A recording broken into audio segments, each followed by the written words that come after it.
So nandito ako ngayon sa Cubao. Gumagawa ako ng aking recap for the year. Sa video na to, gusto kong i-explain kung bakit sa tingin ko 2023 was the best year ever for Philippine basketball at bakit si Justin Brownlee ang aking Pinoy Icon of the Year. Okay? Gumawa ako ng listahan, 5 importante na moments na nangyari sa sports ngayong taon. Simulan po natin, number 1, yung sa Philippine Arena.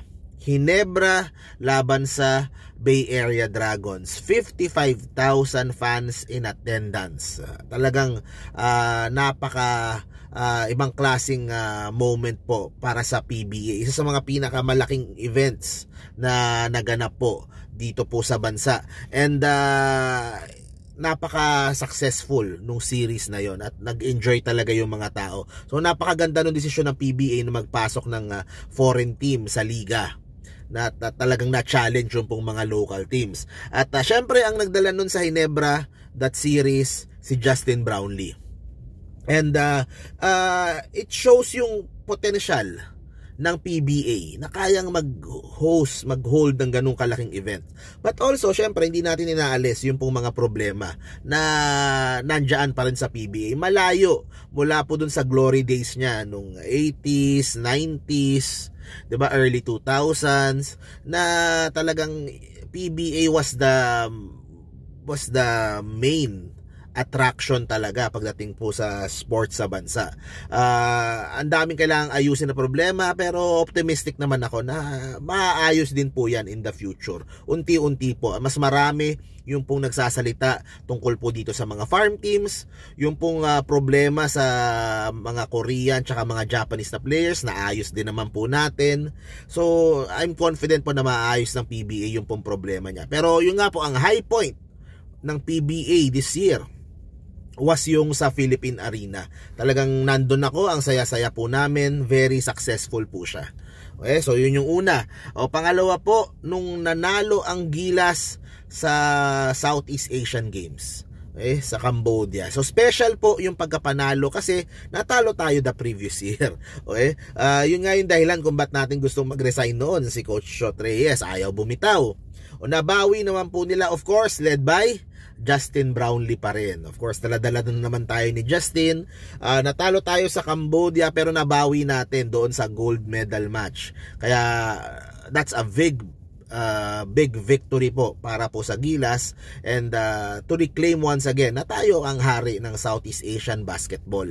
Okay, so at that time nasa Japan ako nung mga nangyayari yung mga ano na yan, may mga problema na naman kasi hindi nakapaghanda yung SBP, isa lang yung import natin kumpara dun sa maraming import ng mga kalaban.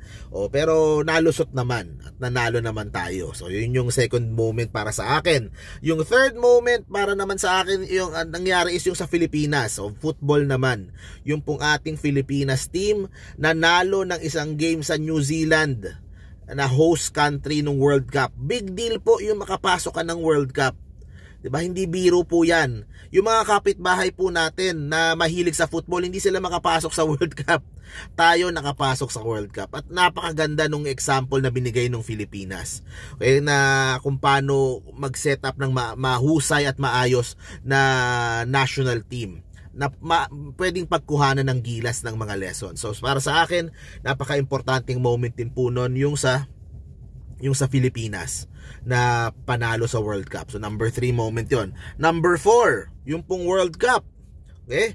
Pag nanalo tayo sa China, okay din naman yon, pero all in all, ang pangit po nung naging showing po natin. Ang dami po naging problema and dun sa team, and this eventually led sa pag step down nito si Chot Reyes. Diba? At yun po yung matagal nang hinihingi ng mga fans. Isang taon ako nagva-vlog ng sports, yan po yung pinag-uusapan natin. At bumigay na din siya kasi he was put there to win.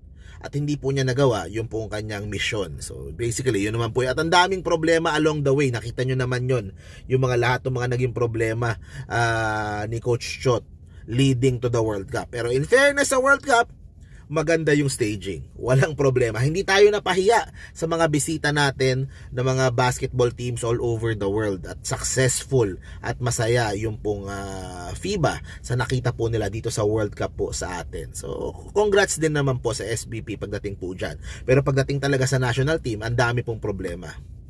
Ngayon na lang, February na yung next qualifier, wala pa rin tayong team sa ngayon, wala pa rin head coach kung sino bang lalagay dyan. So ayun po yung number 4 moment pag resign ni Coach Chot.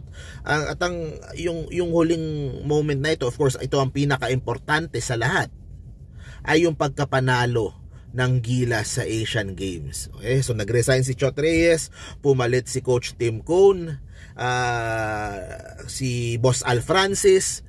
Nagkumahog sila, bumuo sila ng team from the PBA, at of course led by Justin Brownlee, and they did the impossible. Nagkaroon ng miracle dyan po sa China. Okay?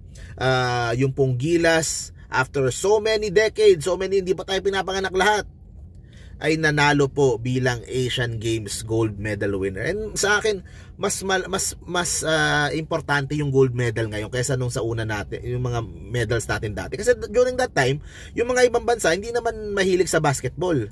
'Di ba? Konti lang yung mga bansang mahilig sa basketball noon. Ngayon po mas marami na, mas mahirap na yung laban.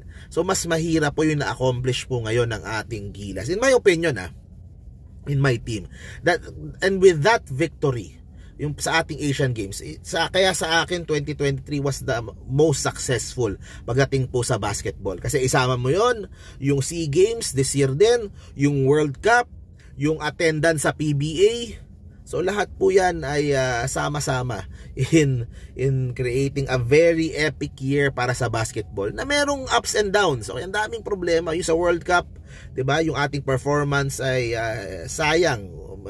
Meron sana tayong sa Olympics, 'di ba? Kung maganda-ganda lang yung performance natin, kaso hindi nga nangyari. Pero all in all, napakaganda po. And dahil diyan, para sa akin, ang athlete of the year, ang Pinoy icon of the year ay si Justin Brownlee. Dahil siya po, kahit hindi siya dito pinanganak at lumaki, he has shown the heart of a Filipino. And binabago po niya yung pong pagtingin po natin para sa mga naturalized na mga Pinoy na hindi naman natin kalahi, pero na-in-embrace niya yung Philippine culture, yung ugaling Pilipino at yung pusong Pilipino. That's why Justin Brownlee. And siguro isunod ko na din, siguro ang kasama ni Justin Brownlee, ang first runner-up dito sa aking Pinoy Icon of the Year ay yung mga Filipinas. Dahil sila din, ganun din. Hindi sila pinanganak dito. Meron silang konting lahing Pilipina, mga lola nila o nanay nila. Pero nagpakita sila ng pagmamahal sa bayan, and they bring honor and glory to the country, and yung pagmamahal para po sa ating nag-iisang bansang Pilipinas. Kaya yun ang storya ng sports ngayong 2023. So sa 2024, exciting din. Tingnan po natin kung ano mangyayari. Sana naman ayusin na nung Gilas. Nakita natin kapag 'di ba, Coach Tim Cone, kung ano yung pwedeng mangyari, pwede nating mapanalunan. So sana natuto na para sa 2024. Ang gusto lang naman po natin ay gumanda lalo yung ating sports. And of course, Olympics, suportahan po natin yung ating mga atleta na lalaban dyan, weightlifting, boxing, lahat ng sports na kasama po tayo, suportahan po natin. Okay, so thank you very much guys. See you po sa next video po natin. Bye-bye.